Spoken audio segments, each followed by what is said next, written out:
ও কন্যা বনেতে আসিয়া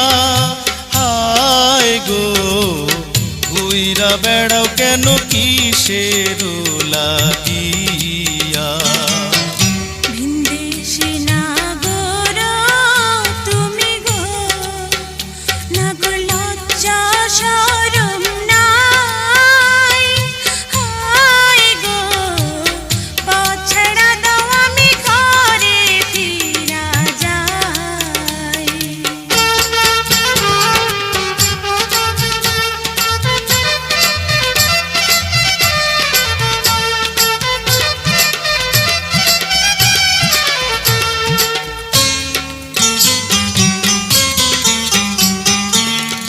হলুদ বরণ অঙ্গ তোমার গো ও কন্যা রূপ দেখি